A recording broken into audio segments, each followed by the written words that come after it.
few times in my life I've seen things. I've been tortured with voodoo.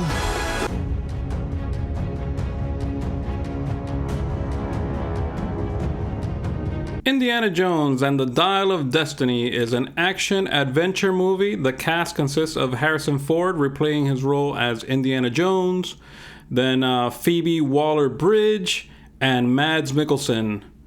It's directed by James Mangold, and he's done other movies like Logan and Ford v Ferrari. Daredevil archaeologist Indiana Jones races against time to retrieve a legendary dial that can change the course of history. Accompanied by his goddaughter, he soon finds himself squaring off against Jürgen Voller, a former Nazi who works for NASA. So what attracted me to this movie is obviously the other Indiana Joneses, especially 1, 2, and 3, and I think that's by far what everyone likes is 1, 2, and 3. My favorite one is actually Temple of Doom. But you know, the fourth one, which is Crystal Skull, you know, it's okay. It's not, everyone's puts it as a horrible Indiana Jones movie. I find that like if it's an okay movie, it's okay to just put on and watch. It's not horrible. So yeah, I kind of grew up on Indiana Jones and I was interested in watching this movie. I was just afraid of hearing all these things that have come out of what Disney might do to Harrison Ford's character. And that kind of terrified me about the movie because Disney right now is basically not coming out with good content for movies. So in the movie, Helena, which is Indiana Jones's goddaughter, is looking to sell this piece that she knows that Indiana Jones has.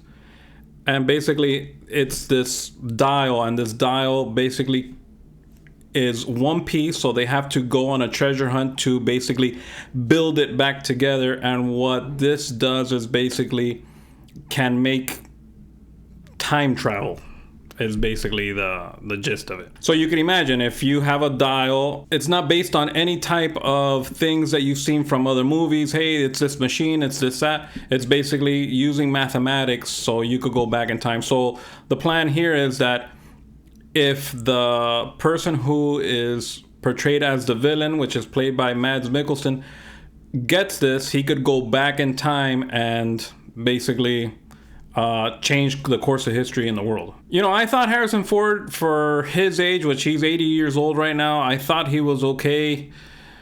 You know, it kind of sucks seeing him like that because he was so young when he did the other movies and he was so vibrant. And not to say that he wasn't vibrant in this, but you could see where age basically takes a toll on you, and he really can't, you know, he basically needs help. And that's why they bring along Helena in the story, and also because they're trying to do a spin-off with her as the second Indiana Jones, or whatever they're gonna call her. And that's basically Disney's thing, is that they're going towards a woman-empowered thing, and they ruin the actual man character. But in seeing Phoebe Waller-Bridge play her character, the goddaughter of you know, it wasn't bad. I could see where if she's an archaeologist too, and they kind of do this thing, they're kind of going on the adventure together. They help each other out. It's not that she's taking the main role.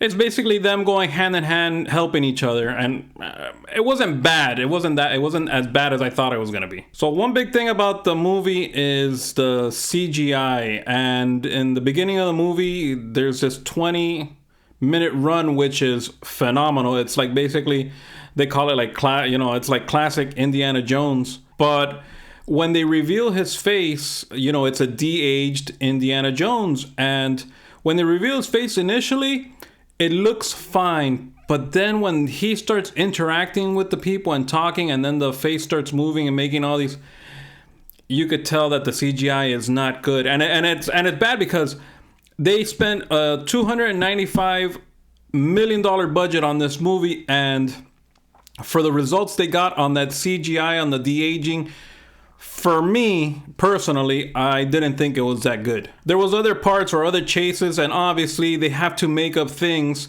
because Harrison Ford is so old. He can't do all the things that you're expecting, or, you know, it's hard for him. So you could see other parts in the movie where the CGI isn't too good, and it's just weird because you're thinking Disney is basically backing this movie, and unfortunately, you know, for me, it just falls short. One of the things I liked about the movie is that it felt like it went back to kind of its roots. You know, it goes on to a treasure hunt, and that's what you like about Indiana Jones. You know, he falls into predicaments trying to get these certain items, you know, for whatever his purpose is.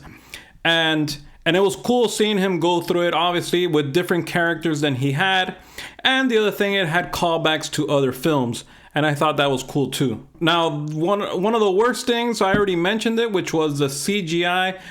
But another thing was the actual, and this is going to be a spoiler, is the actual time travel that they did.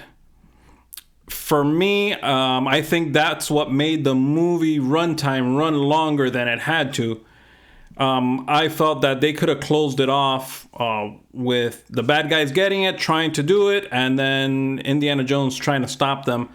But they actually traveled back in time, and I don't know. It's not believable, or it doesn't go with the movie. I don't know. For me, it just didn't make sense. I get it. But I don't know. I just found it weird. I didn't like it. I didn't like the premise of them going back in time and trying to rearrange something. You know, I think they could have closed out the movie some other way. Now, would I recommend you go watch the movie? Yes, I actually enjoyed myself. I didn't think it was a bad movie. Obviously, it's not like the first three. But I would say it's probably better than Crystal Skull. But, you know, it's not a bad movie. It's not a bad movie.